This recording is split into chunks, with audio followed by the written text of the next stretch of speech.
Propicia es la ocasión. Así que se dice, ¿verdad?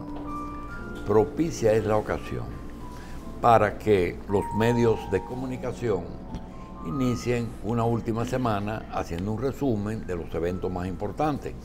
Como aquí no se hace 100% prensa de investigación, ni noticiosa, sino comentarios, etc. Yo quisiera aprovechar el último martes de José Israel Cuello aquí para revisar en este año. Aquellos puntos de este año. No, está bien. Claro, ¿verdad? Sí, claro. La cancelación. Oh, pero.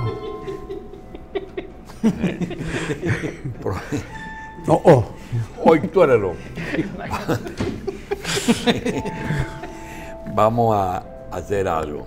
Los temas que se han tratado, los días que José ha tenido, los tenemos hoy aquí en un resumen para que los que han cometido errores aprovechen la ocasión para corregirlos, algunos para recordarlos, y como es natural, algunos no le van a hacer caso a nada de eso y van a seguir porque creen, como dicen por ahí, que se la están comiendo. ¿Tú te acuerdas? Dije, se la está comiendo. Lo primero es que hemos visto que el próximo día 8 de febrero, el próximo 8 de febrero, será la fecha límite para la publicación de encuestas o sondeos. El ingeniero hizo un comentario sobre la primera encuesta y la segunda que se hicieron en el mes de pasado, en el que habla de Abinader, PRM, aliados 46-47, Gonzalo 25, Leonel 24. El PLD roto por la mitad con 1.2, eso dijo José, yo le dije desprendimiento. Y la división puede costarle el poder a unos y a los otros. Es indudable que todo el que ha ido a la presidencia de la República mantiene una simpatía con un sector de la población, quiera o no. Aquí por lo menos Hipólito Mejía, Danilo Medina y Leonel Fernández, siempre Leonel ha ganado en primera vuelta, pero todos cuando han participado, incluyendo a Abinader, han obtenido más de 1 millón de votos, y 1 millón de votos es mucho. Ahora mismo se necesitan casi 3 para ser presidente, pero vamos a hablar de las encuestas que dicen que la Junta tiene que certificar o eso mismo, la encuestadora. Sí, las encuestadoras, y además tienen que obedecer a eso. Realmente, la encuesta en algún país sustituyó las elecciones, José. No. Ningún país ha aceptado todavía la encuesta como un criterio válido de selección. Hasta ahora se maneja solamente como un indicador de las tendencias. Aunque aquí se escogió un candidato a alcalde mediante encuesta. ¿A dónde? Santo Domingo Oeste. Cuando murió... una señora ganó 2 veces, pero no, así no. Hasta que ganó él, entonces sí está. La de Santo Juancito. Domingo Este, sí. La del Cañero. El Cañero ganó por encuesta, ¿verdad? Encuesta, sí. Pero esa fue la primaria. No, fue en el 16. Él fue el candidato. Y ganó por la encuesta. Karen ganó 2 veces la encuesta y le dijeron, no, así no, porque tú nada más llevaste un punto. El doctor dice la nominación. Sí, la nominación. Yo no estoy claro de lo que él me está diciendo. No, yo digo... fuimos a las elecciones. No. Es de las elecciones. Estamos hablando, algún país... no. Aquí no hay elecciones porque las encuestas dicen que fulano es el presidente. Ganó la candidatura. La candidatura. Sí, la candidatura, bueno, eso no sí. hay muchos países que tienen las encuestas para la... Inclusive aquí mismo Peña Gómez se llevaba mucho de eso. Cuando empezaban a presionarlo, y dice, haz la encuesta para que tú veas cómo tú estás. Le decía eso. Él siempre estaba bien en la encuesta, pero sí. En la votación nunca. José, las encuestas, el valor que tienen para ti. Es un indicador de tendencias, siempre amañadas, siempre con el criterio de quien decide la muestra, porque en definitiva es una muestra. Yo te voy a decir una posición y tú me dices, ¿tú te has equivocado o quizá? Yo creo que tú puedes jugar con encuestas. Primero hay que ver quién la paga, ¿verdad? Eso es lo primero. Lo segundo es tú puedes jugar con números, pero llega un momento en que si la firma es muy seria, no puedes jugársela. Es decir, para mí, las encuestas que están hechas un mes antes de las elecciones es la que para mí tienen validez. No, además hay empresas que han hecho de la encuesta un oficio y respetan su oficio. Es serio. Bueno, le cuesta hacerlo porque no pueden jugarse su prestigio. O sea, por ejemplo, Gallup, no hay dinero dominicano para pagarle a Gallup una encuesta mañana de ninguna manera. Porque ese es su trabajo. Y se puede conseguir con Gallup y ese prestigio. Y digo, ok, tu encuesta me parte en dos, pero hazme un favor, no la publiques. Ah, eso sí. No, porque ellos hacen encuestas a solicitud de un cliente. Ellos no hacen encuestas por vocación propia, porque eso no es negocio. Sí. Hay un cliente que paga la encuesta. Ahora, ese cliente tiene derecho a decir, yo no la publico. No, eso yo no lo publico, porque eso influye contra mis intereses. O sea, la primera persona que habló de los 3 estados financieros de un negocio, aquí fuiste tú, que tú dijiste hace varios años, que una empresa tiene un estado real para el que maneja la encuesta, el que la paga, encuesta, el estado de cuenta.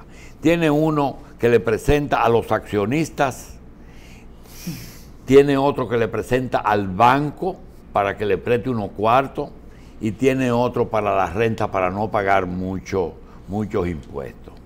Generalmente el de la renta es el mismo que se le presenta a los accionistas para no darle mucho beneficio. Pero las encuestas pueden tener que se hace la encuesta y después vamos a maquillarla. ¿Es posible? Depende de la empresa que la haga. Si la empresa se presta a eso, eso siempre es posible. Pero en las encuestadoras calificadas, que hay muchas ya, aquí, Que han acertado, ¿verdad? que han acertado, esas encuestas se hacen para un cliente. Normalmente se hacen encuestas en cualquier época. Todas las empresas viven haciendo encuestas. Es más, hay elementos políticos que no tienen dinero para hacer encuestas, pero se la patrocinan colando una parte de las preguntas a nombre en encuestas comerciales.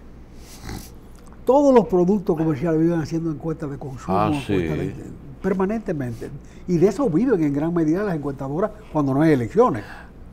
Aquí vino una firma venezolana, de esos venezolanos que se quedan medio desempleados allá, que era una firma. Están todos desempleados allá. Sí, él viene y te dice, mira, yo tengo una firma encuestadora, yo cobro en una población de tantas personas $20,000 por esta encuesta. Ahora, yo tengo 5 preguntas, porque él tiene 5 diferentes temas que tratar. Uno es político, el otro es si Coca-Cola y Pepsi-Cola, ¿cuál se vende más?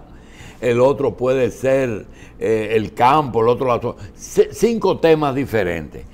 Pero hay algo sobre eso que él la hace y luego le dice, mira, a ti te conviene ese resultado. ¿Eso es posible? Sí, perfectamente posible. Yo encontré este resultado que te ayuda. Que te beneficia. Yo te vendo esta información. Ah, ya. Y te la firmo. Y te la firmo, sí. Puede que la cuelen ellos personalmente. ¿Qué mérito tiene que tener las encuestadoras para que la Junta Central la certifique? Hay un requisito de eso. No lo conozco en detalle, pero ahora las encuestadoras deben tener ese reconocimiento de la Junta Central Electoral. Sí. Tienen que llenar una serie de requisitos, de experiencia, de habilidades. Yo he notado que de personal. Las encuestadoras más reconocidas a través de los años en República Dominicana, como en este proceso, no ha estado como muy en el frente Galo, Show, aunque han estado ya al final, pero no era como antes, que toda la semana, todos los meses se esperaba, va a salir Galo para ver cómo va la cosa. Las elecciones presidenciales no están en la lista. Estamos hablando de elecciones municipales. No, pero me refiero en el proceso pasado de las primarias. No, pero en la primaria tampoco se han metido mucho las encuestadoras nunca. Las encuestadoras han trabajado en las candidaturas presidenciales y en unos que otros síndicos importantes. Bien. Eso ha sido tradicional. Ahora están más activas que nunca. Ahora han hablado de las candidaturas menores. La gente vota por el que va a ganar. Eso es decisivo, se incluye eso como una parte del efecto de la encuesta. Por eso algunos que propician encuestas dicen, no, yo no la publico. Bien. José, el tema Catalina es un tema económico, vital, nodal para la economía dominicana, que energía. Y tú, desde un principio, fíjate una posición clara. Eso hay que terminarlo. Eso, independientemente de las interioridades, de que debió ser de gas, de que cuesta menos, que cuesta más. La pregunta es, una vez terminada, inaugurada Catalina, ¿tendría sentido privatizarla? En el mundo hay países que han podido coexistir las empresas públicas con las empresas estatales con las empresas privadas. Por ejemplo, en Francia el sistema energético es prácticamente estatal. Y creo que el 80% es de energía. ¿En Francia? Sí. Y como el 80% y en California era estatal. Es de energía nuclear, en Francia. Sí. El país que tiene el índice mayor de energía nuclear. Pero eso no es una cosa espantosa. Hay muchísimas empresas públicas. Bueno, es que público no es correcto decir estatales. Porque la empresa pública es la que vende acciones controladas por la bolsa. No son las empresas públicas, los accionistas son los que van a comprar acciones en la bolsa. Okay, las empresas estatales no son un pecado en sí mismo. Son pecaminosas en nuestros países donde la institucionalidad es muy mala, es muy deficiente, donde cada cambio de gobierno significa cambiar a todos los directivos de las empresas estatales. Porque cuando estén quebradas se la vendan al Estado. Y cuando, bueno, por eso lo inauguró Trujillo. Sí, sí, pero Trujillo compró unos ingenios azucareros y lo pusieron en la gloria. Hasta el exilio se confundió con eso. Pero aquí cuando le compró a Kilburn 7 ingenios que eran hierro viejo. Y al término de su gobierno resulta que los ingenios eran propiedad del Banco Agrícola. Ya él personalmente le había vendido al Banco Agrícola los ingenios. Pero además, como había un pagaré vencido, cogieron un préstamo, el Banco Agrícola cogió un préstamo en el Scotia Bank de $7 millones para pagar el último compromiso con los vendedores. Ese pagaré lo tuvo que pagar el Consejo de Estado. José. Entonces, eso era un juego. Vamos a ver si podemos llegar a una conclusión. No vamos a hablar de Joao Santana, de que Brasil financió, de que se robaron 500 millones, de que hay una certificación de un grupo de empresarios que dicen que eso estaba bien. Nada de eso yo quiero hablar. Yo quiero que tú me digas, si el Estado ya ha terminado, dice, como cesó el préstamo, por razones que todo el mundo sabe, nosotros vamos a poner en venta esa empresa, no como lo hicieron, a ponerle en venta, y vamos a emitir acciones con un compromiso. ¿Puede el Estado hacer que su organismo regulador diga, lo único que me interesa es, uno, que la energía se venda a un menor precio que el que se está vendiendo ahora, y dos, que haya luz en el país y que no me usen ¿cómo se llama eso? La presión de que si no te pago, te apago. Los apagones financieros. ¿Puede el Estado vender y obligar a los que compran, a si están dentro de las normas de que el petróleo, etcétera, etcétera? pueda ajustarse a eso y cumplir entonces el compromiso por el cual hizo Catalina. Sí, pero lo primero es cómo se va a vender, qué se va a vender. Esa maraña... Tres cosas, esa maraña, la planta, la tierra y se va a vender también lo que tú has dicho. Lo más importante de una empresa es quién va a comprar y están asegurados la compra, porque las EDE van a comprar esa energía, que es lo más difícil, conseguir quién te compra las cosas. bueno, es muy fácil, todo el que le lleve energía a la sede, ellos la compran. Todo no. Siempre que se la fíe. No, el único requisito que ponen es que se la fíen y que el gobierno la pague después. De manera que eso no es garantía de nada. Es un riesgo importante. Hasta ahora el Estado ha asumido esos compromisos, pero va a llegar un momento que no pueda. Bueno, el presidente se quejó que había pagado más de 13.000 millones de dólares subsidiando la energía. Ese discurso del presidente es un discurso muy penoso. Es un reconocimiento de un traspiés en la política económica importante. Y eso es bueno que lo haya hecho, porque eso permite la definición de esa negociación con más detalle. Lo que le han vendido al presidente, el presidente nunca ha tenido empresa. Él no tiene empresa. Él no sabe de eso. Lo que le han vendido al presidente, la idea de que el capital de esa empresa sea 600 millones y que aquel para comprarla nada más tenga que poner 300 millones. No, tú no puedes vender en 600 millones, entregarle el control a otro que nada más pone 300 para pagar con el mercado estatal bajo control. No, tú le estás regalando una ventaja a un zángano. 50%. No es 50%. No, yo digo de ese... Eso vale más de 600 millones de dólares. Entonces, ¿por qué tú le vas a vender y además darle un fiado de 2.000 y pico millones de dólares a una empresa? Tú le estás dando la mitad del fiado al otro. ¿Y el control? Y el control. Y además el contrato. José, el privilegio de vender, no. ¿Las EDE son rentables? No. No son rentables. Siempre No. tiene subsidio del Estado, del gobierno. Permanentemente. Es más, hay EDES proclamando que están cobrando el 90% de la energía y siguen teniendo pérdidas. Sí, porque el doctor dice, no, que tú tienes quien te va a comprar la energía. O Sí, sea sí, que si hay pero una demanda... óyeme, hay habladores de eso que dicen que venden hasta el 90%. Sí, Que hasta el 90% lo cobran. Pero cuando tú ves los estados que presentan a fin de año, sí, son deficitarios. con un déficit brutal.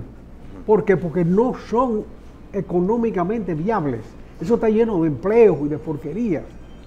Y, de y el botellas del precio, y Estado. el precio del kilo no es justo, no es rentable el precio que tiene. O hay mucha gente que se sigue robando la luz porque veo que han eficientizado eso. No, pero si la energía no facturada no hay quien la cobre.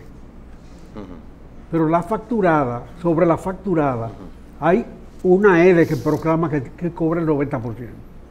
Ahora, con ese índice de cobros, se supone que es rentable. Sí. Porque no es verdad que en ninguna parte se cobra el 100%, en ninguna parte del mundo. En todas partes hay escape. Sí. Y pérdidas de transmisión, de energía no facturada. Una cosa es facturada y otra es no facturada. Bien. Las sedes en la República Dominicana, en manos del Estado, serán deficitarias para siempre. Cuando Unión Fenosa se la quitó de arriba, porque ellos ganaron el concurso de 2 EDES, de las 3 que ellos ganaron el concurso de 2, se la quitó de arriba Se la devolvió al Estado. y se la devolvió al Estado, porque comprobó que no hay forma de que eso funcione. Ahí no hay flujo de una actividad puramente comercial. No hay el flujo. Pero eso en este país nada más. En Bueno. Latinoamérica, por ejemplo, hay ejemplos de que se ¿Y hace. qué diferencia este país de otro país de Latinoamérica? Este país es mejor que la mayoría de los países de Latinoamérica. En muchísimos aspectos. O sea, y peor en otros aspectos. El problema es que así no va a funcionar nunca. El Estado asumió eso y ha acumulado unas pérdidas brutales que no la va a resolver Punta Catalina. No la va a resolver. Mientras las sedes sean estatales, eso no va a funcionar. José, en estos días salió una fotografía de un grupo de empresarios encabezado por el presidente cortando una cinta de un gasoducto, con el presidente de AES al lado y con 2 americanos de un lado y 3 dominicanos de otro. La pregunta es la siguiente: AES es una empresa internacional que todo el mundo sabe que está en Estados Unidos, por eso está la embajadora. ¿Qué tiene AES aquí en el país? AES es la empresa más eficiente productora de energía en el país. Ellos producen energía, no es venden combustible. No. Ellos no solamente, ellos ganaron un concurso de instalación de participación en el mercado nacional cuando se produjo la privatización. Ellos adquirieron algunos sistemas como otros, algunos sistemas productivos que eran del Estado. Corotos viejos de esos que se inventó Balaguer, esas plantas de los Minas, otra planta, una de las de Jaina, creo, de la más vieja. Todas las plantas se vendieron al sector privado, los corotos viejos. Todo se vendió. Todos. 800 millones de dólares se dio. Se regalaron. Con el compromiso de que nadie ha remodelen. auditado de que conviertan. de que los que compraban, de que los que recibían ese derecho de explotación iban a invertir una suma semejante para ir parejo con el Estado. ¿Quién comprobó esa inversión? Nadie lo ha comprobado. Ahora, lo cierto es que en el año 2001-2002, en el gobierno de Hipólito, pero más bien bajo el mando de César Sánchez, en la corporación, se hizo un concurso de suministro de energía que ganó AES. Y AES satisfizo ese compromiso instalando por primera vez energía con gas natural. ¿Y esa sociedad de quiénes eran entonces? ¿De la AES de aquí o de AES de allá? AES de allá. ¿Esos que invirtieron ahí? ¿Eh? Los que invirtieron ahí. Es una compañía internacional. Entonces, esa compañía, son esos socios minoritarios los dominicanos allá, ¿verdad? Espérate, eso viene después. Esa empresa tuvo la virtud primero de concursar, ganar, en un concurso de suministro de energía. Necesitamos energía para tal fecha. Ellos instalaron su planta, pero además instalaron un sistema de transferencia de gas al país y de suministro de gas natural. Se garantizaron un contrato a largo plazo con precios de gas natural. Eso transformó para siempre el concepto energético dominicano, cosa que ignoró el Estado cuando se planteó hacer Punta Catalina a carbón. Pero ¿se sabe por qué hizo carbón? ¿Por qué? En el momento que se decidió si gas o carbón, había problema con el gas, José. Óyeme. Punta Catalina se está terminando ahora. Y en Panamá y en otros sitios se ha instalado gas. Pero para hacer negocio no tenía que ser de carbón, podía ser de gas y hacer el mismo negocio. Claro. Entonces, claro. Fue un infantilismo hacerla de carbón. Fue un infantilismo. Bueno. Porque no se puede tener muchachos viejos al frente de esas cosas. Eso es todo. Al frente de esos negocios no se puede estar buscando un muchacho viejo. Pero señor Eso Bichara tiene profesionales que saben de eso un poco. Y eso hay que respetarlo. El señor Bichara anunció aquí que se iba a transformar en gas ahora Punta Catalina. ¿Quién dijo? El Bichara en la última intervención que tuvo aquí. Bueno, eso se puede Que me hacer. sorprendió porque el día anterior yo vi una manifestación en el Parque Independencia pidiendo que se convirtiera en gas la planta de Punta Catalina. Espérate un momento. Eso es posible que lo haga. Eso es posible que lo haga. Pues es un gasto mayor otra vez. Agregarle otro gasto al asunto. Eso es seguir insistiendo en un disparate. Wow. ¿Cómo debe de vender el gobierno Catalina? Primero valorándola en su justo costo. Primero ponerle precio. No. Establecer cuánto costó, incluyendo las coimas. Ok, Porque 3.000 millones. ¿Y entonces? 3.000 millones. Sí. 3.000 millones de dólares. Entonces tú dices, yo pongo la mitad de estos 1.500 millones. Búsqueme 1.500 millones. Búsqueme 1.500 millones y vamos a jugar parejo. Pero no es verdad que es sano. ¿Y quién lo controla? Para que no pase lo de la CREP. ¿Cómo se llama lo que convirtieron la CREP después? en lo que era acorde. Los tenedores de las acciones de las empresas eléctricas. No sé, Bueno, no sé quién tiene esa acción. Ok. Fomper. Fomper. Fomper es una asociación de beneficencia social.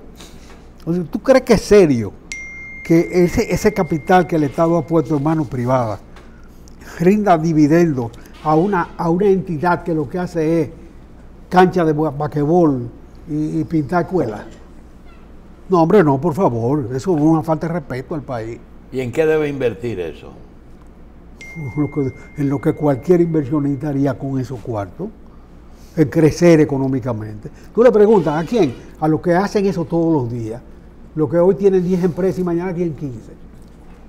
Porque eso es lo que tiene que hacerse con él. Y hasta unos fondos se extraviaron. Seguir creciendo económicamente. Tú no puedes convertir el capital en beneficencia. Eso es un disparate. ¿Cómo que tú decías convertir un bien productivo en un bien? Eso decía José Cuello que había industriales que en vez de comprar materia prima, compraban una jipeta. Sí, o sea. Sí. Doctor, algunas veces uno, con los megaproyectos, uno se hace ilusiones de que, bueno, tenemos muchos profesionales bien capacitados y van a trabajar en esos proyectos cuando ya estén acabados. En mi visita a Punta Catalina, uno pudo comprobar, nos llevaron a todas las instalaciones, que la alta tecnología puede ser manejada por un hombre. Metros y metros de cuadrado de lo que es parte de las instalaciones de Punta Catalina. En el último nivel tiene lo que se llama un cuarto que tiene todos los paneles de control computarizado, y digamos que ahí trabajan solo unos 12. Hay 12 computadoras por donde se maneja todo lo que es el sistema de Punta Catalina.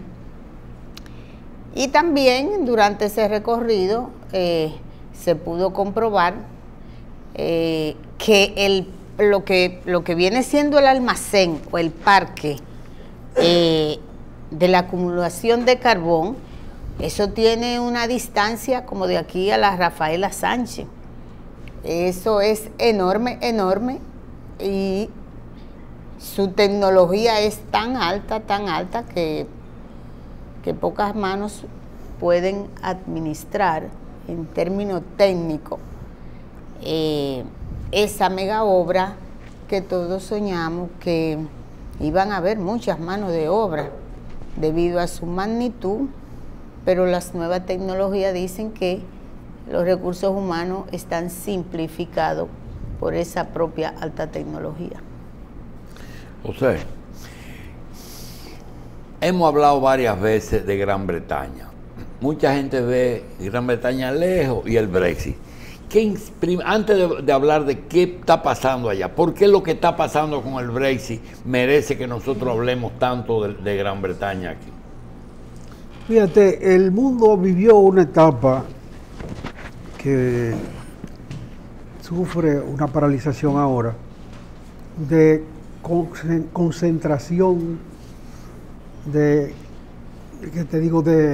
globalización de todos los recursos, globalización de todos los mercados, de libertad de comercio, y una de las expresiones más altas de ese proceso de liquidación de las fronteras comerciales fue el mercado común europeo, que permitió la reconstrucción plena de Europa después de la tragedia de la Segunda Guerra Mundial. Los primeros elementos de eso fueron los de la constitución de aquella unidad franco-alemana para el manejo del carbón, precisamente, y la energía. Fueron también el acuerdo entre Willy Brandt y Khrushchev para el gasoducto desde Siberia hasta Alemania. Esos fueron procesos de integración muy saludables para la humanidad. Inglaterra se adhirió a ese acuerdo con muchas reservas, tanto que nunca su moneda se contaminó con eso, ni su régimen, de emisión de documentaciones y de visados se contaminó de aquello. O sea, mientras todos aquellos países se acogieron a una moneda común, los que se adhirieron al mercado común, y aceptaron también un solo sistema de visado común para todos los países, Inglaterra mantuvo sus reservas. Y eso naturalmente obedecía a una tendencia interna que impedía la adhesión de Inglaterra a todos esos conceptos. Tradición solamente. No. Tradición o prueba de que fue exitosa esas cosas que ellos se negaron a incluir en esos acuerdos. Bueno, exitoso no fue una tendencia dentro de su propio criterio. Yo no quiero cambiar el guía para la derecha, yo no quiero quitar la libra esterlina. Tradición, cultura o realmente convicción de que eso no iba a funcionar. Ambas penas a la vez.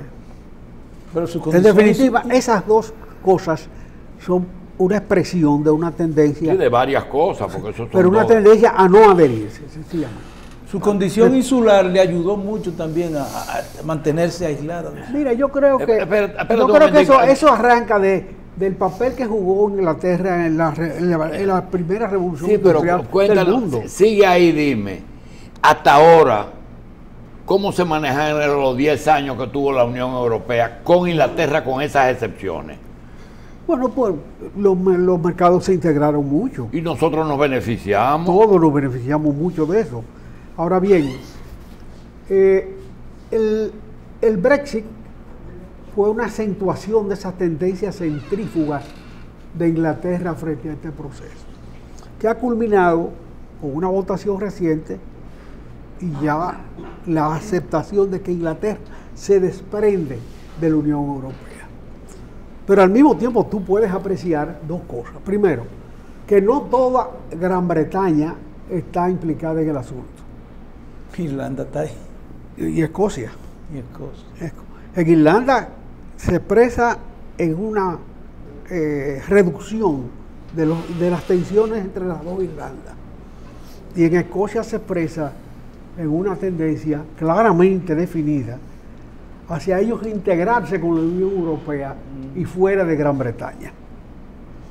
Pero al mismo tiempo, Inglaterra, que ya tiene efectos terribles de su desintegración de Europa, en la cantidad de negocios que se han ido a Europa, beneficio de lo cual ha tenido España sobre todo mucho, pero sobre todo Alemania.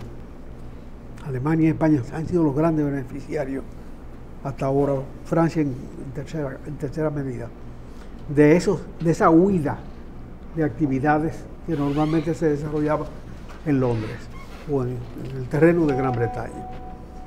Bueno, lo que puede verse ahora mismo es que Gran Bretaña, lo que quede de Gran Bretaña, se va a agrupar con los Estados Unidos. Y hay razones históricas, culturales, que lo facilitan, pero sobre todo políticas, en esta coyuntura. Que el mercado común europeo seguirá bien sólido, ajustará esa carga, pero sobre todo tendrá que mirar hacia el viejo territorio soviético, hoy muy desmantelado, como la zona de grandes inversiones, de su expansión. Europa no puede mantenerse fuera de grandes mercados para su expansión. No puede. Tú dices, ¿de qué vive Alemania? De las exportaciones. Si Alemania se queda con todos los carros que produce, se los tiene que poner a la cabeza. Todos los carros, toda la maquinaria que produce Alemania, se los tendría que poner en la cabeza, porque eso ha sido concebido desde siempre para un mercado mucho más grande que el propio mercado alemán. Y salirse o entrar a Inglaterra, ¿qué le conviene? Porque alguien tiene que estar equivocado y ellos no son tontos. Tanto el partidario del Brexit como el no tendrán argumentos suficientes para decir yo sostengo esto. Bueno, hay un primer ministro que hasta Soez y Procast es muy... hasta el otro día, sí. hasta el otro día eso estaba empate, pero ya no está empate. Las últimas Se elecciones van a salir, ¿verdad? se van a salir, se van a salir, se va a desmembrar Gran Bretaña. Y ellos lo saben. Bueno, y ahí están los números. Ellos saben más que nosotros. Pues claro que sí, ahí están los números. Hay que entender a Gran Bretaña, doctor. Gran Bretaña fue un imperio, mucho antes que los Estados Unidos, un gran imperio, que se quedó inclusive después que hubo cierta liberación con lo que llama el Commonwealth, ¿verdad? La Mancomunidad Internacional Británica. Pero, decía el doctor, cambiar el guía para la izquierda, eso es muy difícil, porque eso no solamente está limitado a la isla de Bretaña. Eso, en India hay casi el 25% de la población mundial y el guía a la izquierda, porque eso era una colonia británica. Súmale Japón. Sí, exacto. Súmale Japón. ¿Eh? En Japón el guía es a la izquierda. Mire, en Japón, o sea que la mayoría del mundo yo creo que maneja con el guía a la izquierda. No, ya cambia esa traducción, o por lo menos la mitad. No, ya, porque China balancea las cosas. Ah, bueno, sí. En Pero China- son muchos, es muy difícil En China cambiar esas cosas. todo va a la derecha en China. Sí. Y todo ese sistema económico manejado por ellos en el Commonwealth, que son muchos países, muchos intereses, quitar la libre esterlina como moneda le afecta mucho. Hay que entender a los ingleses en ese sentido cuando se integraron a la comunidad europea. Sí. José, porque hablando de diferencia de minorías y mayorías, hay cosas que uno no sabe, pero los no partidarios del Brexit deben saber por qué prefieren esa posición. Pero en Estados Unidos pasa lo mismo. ¿Por qué un loco, anormal, troglodita, salvaje, lo van a enjuiciar ya? Pero mientras tanto, sube y crece con el votante norteamericano. ¿Por qué? ¿Están equivocados? ¿Quién está equivocado? Mira, la sociedad norteamericana está rota, dividida entre tendencias políticas en este momento irreconciliables. Eso es sumamente peligroso, porque no hay por qué ser irreconciliables en la vida política. ¿Se parece aquí? No, bueno, pero nosotros admitimos que somos un país primitivo en la vida política. Ellos no. Ellos tienen una larga experiencia política. Es el país que se ha fundado con mayor fundamentos institucionales claramente definidos de su nacimiento. Es un padre de la institucionalidad democrática que ilumina a toda la humanidad, de manera que no tiene por qué ser primitivo en sus relaciones internas, pero en este momento hay elementos primitivos. Responder a un emplazamiento de carácter jurídico diciéndole que tiene los dientes grandes o sucios es una cosa que no se había visto nunca en la sociedad norteamericana. Y hasta él le aplaude. Pero eso tiene su simpatía. Hay gente que le gusta esas cosas y que se mueren de la risa frente a ese disparate que es dramático para el futuro inmediato de la humanidad. Se relaja el poder también. Sí, claro. Además hay que entender que en Estados Unidos los sajones, los blancos sajones son mayoría. Se habla de la minoría. Ni siquiera los negros se acercan a la mayoría de los blancos. Hay que entender eso. Y si alguien lo motiva con el nacionalismo que ha estado motivando Donald Trump, eso tiene su fuerza. Ellos son mayoría. El nacionalismo en sí mismo es una perversidad. Claro. José. Pero da resultado. José, las matas de Farfán, San Juan, Asua de Compostela, Santo Domingo, en el este, tú te encuentras apellidos Mariotti, Grimaldi, Marrancini, Barletta, Vicini, nombres italianos. ¿Cuándo esa gente llegaba? Si tú dices Jacín, Antún, H, yo te puedo decir de dónde vienen y cuándo vinieron, pero esa gente, ¿cuándo llegaron y por qué salieron de sus países? Bueno, mira, tú mencionaste los árabes. esto tú lo conoces más porque tú eres árabe. Sí. ¿eh?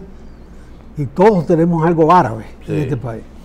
Es más fácil entenderlo que la disolución del Imperio Otomano condujo a una emigración brutal sobre todo los católicos árabes, Cristiano. los cristianos en general, pero Se fueron para América. se fueron para muchas partes. Sí, para todas partes. Aparte, a China, a todas partes se fueron. En América han llegado a tener posiciones preponderantes, han llegado a la presidencia de la República en Ecuador, aquí con Jacobo estuvieron a punto de hacerlo.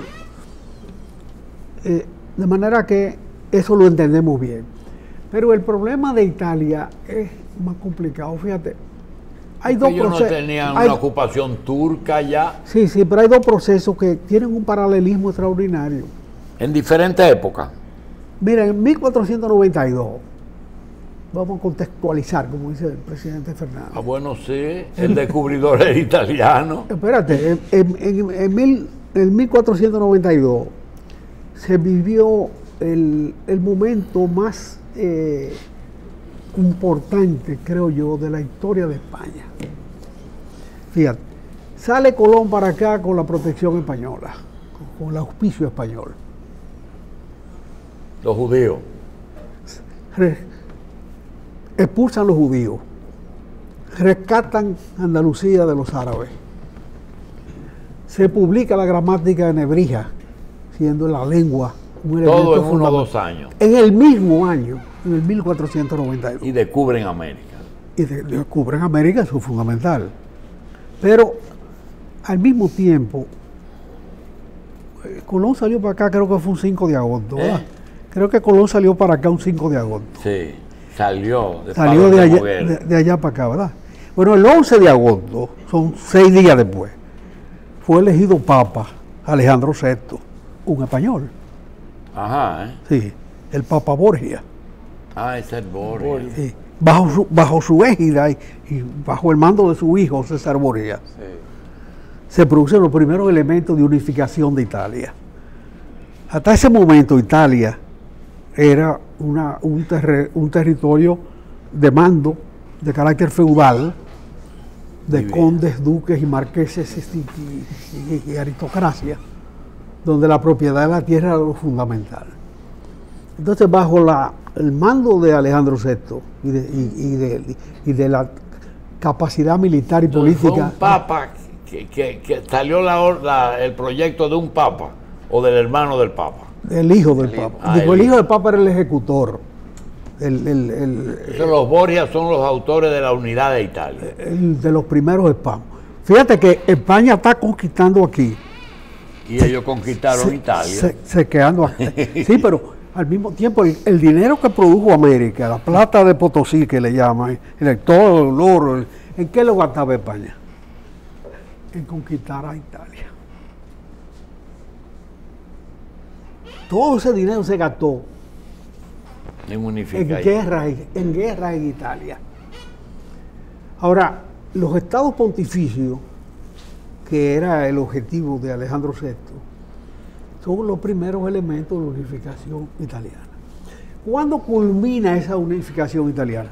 Después de la independencia de la República Dominicana, Después del 44. después de 44. O sea, Italia es un país más joven que nosotros. 500 años tuve ese proceso. Sí, señor. 400. 400 y pico de años tuvo ese proceso. Eso culmina y es ahí donde se producen esas emigraciones de italianos, en ese final de juego, donde, ¿cómo se llama? Garibaldi, el héroe militar de ese proceso final, termina enseñando matemáticas en Buenos Aires y en Managua, por aquí, y organizando ejércitos mercenarios de italianos en América Latina para los pujos internos de América Latina. El héroe de la unificación italiana, que como todos los grandes héroes de la humanidad lo expulsa el propio Entonces proceso. esta gente no vinieron en diferentes etapas, vinieron... El grueso, tú lo buscas cada uno en la genealogía. Esos apellidos llegan aquí después de la independencia dominicana y a final del siglo XIX y principios del XX. Eso está entre 1870 y 1920, Exactamente. hasta la ocupación americana. Sí, ya en la ocupación americana hay un asentamiento italiano importante. Ya, Y de ahí tú te explicas esas tendencias políticas de gente que por su oficio aquí no tenían por qué tener esa. ¿cómo esa llega actitud. un italiano a la presidencia de la República aquí? ¿Cuál italiano? Vicini Burgo. Bueno, Vicini Burgos llega, la familia llega. Cuando tú dijiste. En esa época, sí, después de la independencia dominicana. Pero ya a final de ese siglo ellos financian a Lili. Sí. O sea, ya ahí ellos tienen una intromisión en la vida política dominicana importante.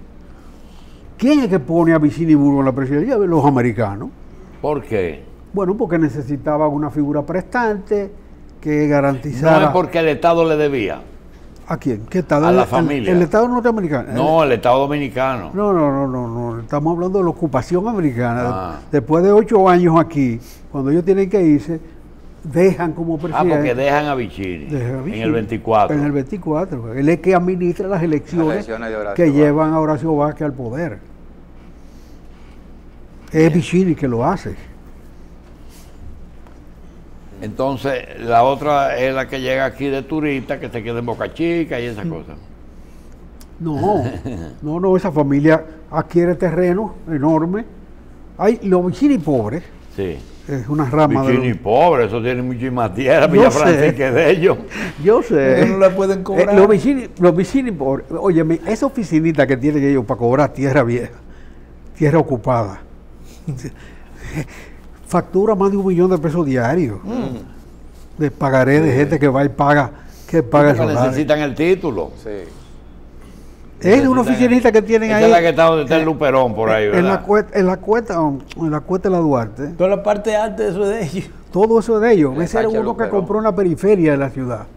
Otros compraron en el centro de la ciudad y otros compraron Y tierras de azucareras. San Luis a San Pedro, ese pedacito que hay. Todo eso es de ellos. Pero ese de los otros Vicini. Sí, pero es lo mismo. Había un momento que eran los mismos. Originalmente era lo mismo, claro. Fueron 3 que llegaron aquí. ¿Y los Barletta aquí, cómo llegan? Igualmente, para la misma fecha. Lo que pasa es que aprovecharon ese auge que creó en la economía dominicana durante la ocupación americana y se colocaron en buenas posiciones. Los Villini son de origen italiano también. ¿Quién? Son de origen- Los Villini. Los Villini. son de Había origen- uno que fue presidente también, Sí. Gregorio Villini, ¿verdad? Bien. Y entonces José, eso vinieron.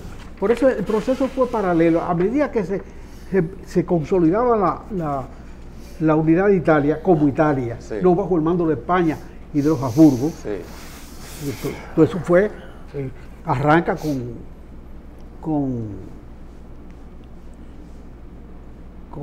¿cómo se llama? El emperador Carlos V. Sí. hoy tienen influencia en la economía dominicana importante esos apellidos. Claro que sí. Fuera de Rainieri y Vicini. Y Bonetti. Ah, Bonetti. Ya esos 3 son dueños de medio país. Bueno, no, y hay uno que es muy discreto, ¿cómo se llama? Porchela. Porchela. Gasco entero. Óyeme, ¿cómo que? Gasco entero. Espérate un momento. En la Torre de Mela había una oficina de dominicanos. Vicini Porchela se llama. Ajá. Que tenían una pieza ahí. En el centro de la humanidad. Centro económico. En el centro económico Donde de la alguien humanidad. puso un burro a vender bonos dominicanos. Y Andy andaba con un burro vendiendo los bonos. Y se quedó viendo la Burro de caída. Quiniela lo cogió prestado. José, la primera persona que dijo en un medio de comunicación que República Dominicana tenía una deuda impagable con Venezuela, fuiste tú. Sobre todo en la era de Trujillo. Te fuiste hasta el asunto de Haití, pero a donde tú hiciste hincapié fue ahí. Realmente esa disposición de pedirle a 4 millones de venezolanos que andan al garete y que todo el mundo sabe que tarde o temprano volverán a su país, pedirle esa visa, ¿qué te provoca? Una pequeñez mental de quien se le ocurrió ese disparate, que es reiterada en este país. Óyeme, desde que murió Trujillo para acá, se han producido acontecimientos migratorios en América Latina que la República Dominicana, con un mínimo de cálculo, pudo haber aprovechado enormemente. Y sobre todo con una experiencia que ya había acumulada por la aceptación de los judíos y los republicanos españoles en los... Nos beneficiamos en esas dos cosas. Exactamente. Con los cubanos debimos beneficiarnos. Pero claro que sí. Claro que sí. Se benefició Miami. A Miami lo convirtieron los cubanos en un centro de trabajo y de producción. Ahora, en el caso de Venezuela, se está alegando asunto de seguridad nacional, porque estaban entrando muchas personas que parece que estaban muy ligadas al asunto del terrorismo. Mira, un criterio amplio de eso sería, ya que se aceptó, se impuso el criterio de la visa, todo aquel que demuestre en el consulado dominicano en Venezuela que es maestro de escuela, usted le da visa gratis. Y hasta le pague el pasaje, si posible. Y le pague el pasaje. Todo aquel que es maestro, usted lo manda para acá. Y yo agregaría más. Y sobre todo formación de maestros. Para que enseñen. Bueno, claro, formación de maestros. Que perdimos la crisis española, la reciente. ¿Te acuerdas cuando hubo el problema en España recientemente que estaba el parado? ¿Te acuerdas cuántos parados? Sentados y acostados. Sí. Debimos traer a esa gente. Bueno, pero no se trajeron argentinos, no se trajeron chilenos formalmente, vinieron algunas familias, muy pocas, no se trajeron brasileños. O sea, ha habido tragedias enormes de carácter migratorio en América Latina, que la República Dominicana, a pesar de las experiencias judías y españolas, no supo aprovechar. El problema es que esos venezolanos ahora que están aquí hace tiempo viviendo, que entraban y salían, no pueden salir ahora, porque tienen entonces que solicitar la visa. Se le hace más dificultoso. Es un disparate, es una estrechez de mira del problema. José, cada vez que hablamos de Odebrecht, tú tienes un punto. Tú hablas de muchas cosas, pero hay un punto que tú insistes, y es que la misma Odebrecht reconoce que reservó 22%. Eso se lo estoy diciendo yo hace tiempo. ¿Tú sabes, pero ¿tú sabes a quién? Al que va a tener que hacer el expediente nuevo de esa porquería. Ok, pero dime. Porque eso ya se diluyó. Dime ¿por qué se diluyó? Si separaron el proceso, los senadores por un lado y el resto para otro. Y ya soltaron a Rodríguez Pimentel. Ya descargaron a Rodríguez Pimentel. Rodríguez Pimentel. Ah, tú sabes quién es Rodríguez Pimentel. Yo sé, pero no tiene que ver con Odebrecht. Yo sé que no tiene que ver con Odebrecht. Tal vez tiene que ver, pero... ¿Pero cuántos años duró ese expediente, ese proceso? ¿Cómo terminan todos los procesos? No, yo digo, bajo el mando del PLD en el poder? ¿Ha habido algún condenado de su régimen? Todo termina diluido. Todo termina engavetado. No ha habido ninguno. Incluso Hipólito, que metió preso muchísimo PLDistas, lo soltó a todos sin condenar a ninguno. Simplemente los humilló. Lo estrujó un poco y él lo soltó. Aquí no hay justicia para el delito político. No hay justicia para el delito político que se comete en el privilegio del manejo del Estado. Entonces, ese nuevo expediente que hay que hacer, hay que partir de esto, de lo que ellos dijeron, que el 22% de todo contrato se reservaba para el gasto de la coima. Y dejarse de esa porquería de que lo que cobró Rondón fue lo que ellos pagaron aquí. No. La diferencia es del orden, aquí está anotado.